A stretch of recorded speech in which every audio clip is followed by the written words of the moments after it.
Thanks for coming to my garden, Gabrielle. Thank you for having me, Ben. Well, have you been here before? Yes, I have been here before. Okay, so what was here before, like last summer? It was a garden. What kind of garden? Should I say what, like, Yeah, specifically? It yeah, was a Three Sisters garden. that's right. And right now we have it all still kind of closed down. We're gonna bring it up to speed for the spring, and but first we're gonna talk about what we need to do first. So the Three Sisters Garden. What is that? What do you know about that? So the Three Sisters garden, it's super exciting and really cool because it was a traditional farming method that the native First Nations people used to use, where they would plant plants together like corn and squash and beans because they helped each other grow better. And they used to do this in a lot of different places and still practice today. Yeah, yeah. So this is an example of. It's companion planting. That's right.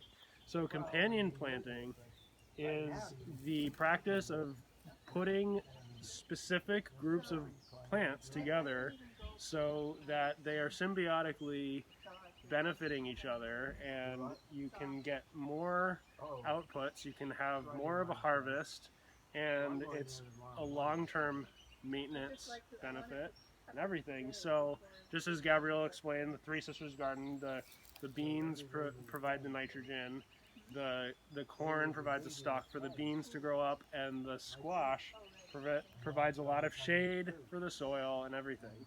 So what I wanted to just talk about really quick is how just the intentionality of companion planting, it requires a lot of planning, right? So I just want to talk briefly about the interconnectedness of the planning, not just of your plants, but the planning of your soil and how they are requirements for each other, prerequisites for each other. Okay, so before you decide which kinds of plants are being companions, you need to figure out what's going on in your soil.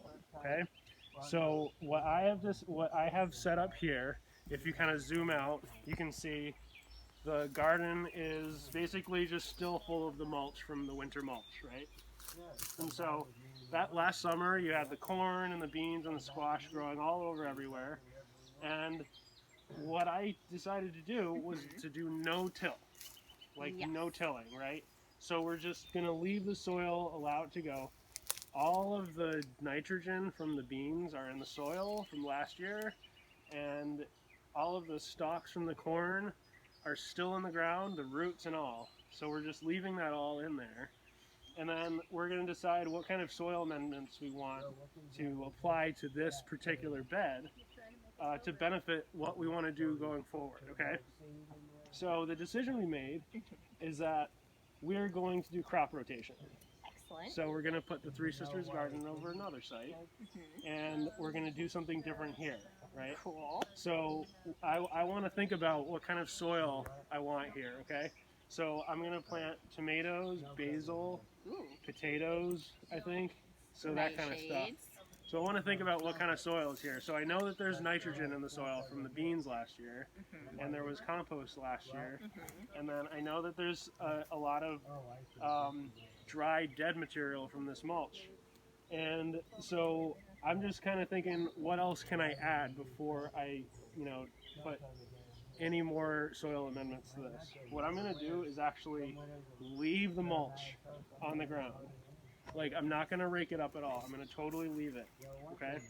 And then I'm going to think about two different applications. Right here, we have cow manure.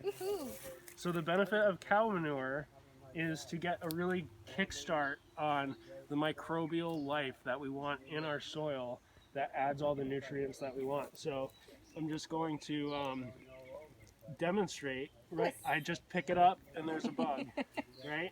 This is just dissecting this cow manure. There's a slug and other kinds of things. Critters. Yeah, critters. And this is the kind of stuff you want in your soil to generate that web soil, or that kind of soil food web, so that we can have all of those nutrients being transferred around. So we're going to do that.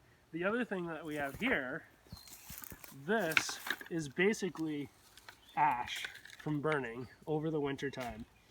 And we want to think about what the ash does to the soil. If we're going to add ash, think about what that does to the pH balance. So what do you think it does? Does it neutralize it? It neutralizes the acidic soil. Right. Yeah, exactly. Is it alkalizing? Yeah, it turns it into alkaline, exactly. So if we do that, then we have to make sure that what plants we're putting in here are plants that want alkaline, right? So potatoes, no. Right. Potatoes don't want that.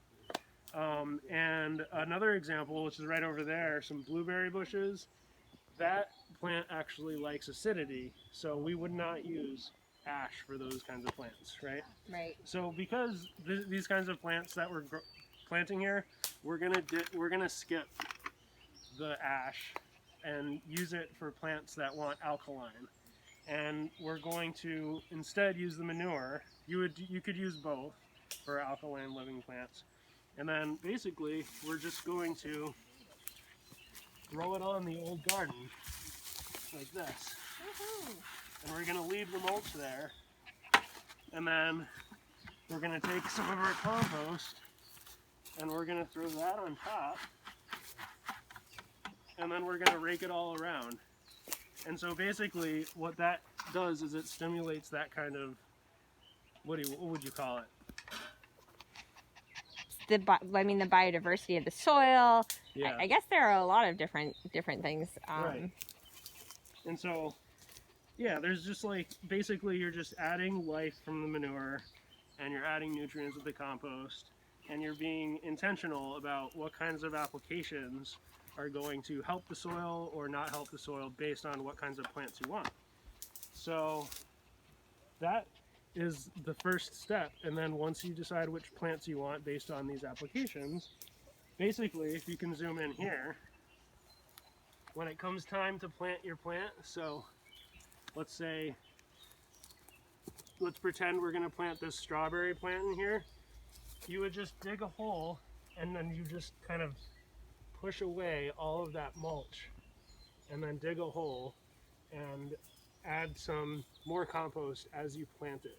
So basically we want to preserve all of that material around the plant so that it can help build the soil and contribute to the microbiome that we want down here to help our plants. So now that the sun is setting, I think we can step away from this for the day and come back to it, but that's generally the idea of no-till farming and how that helps with companion planting. So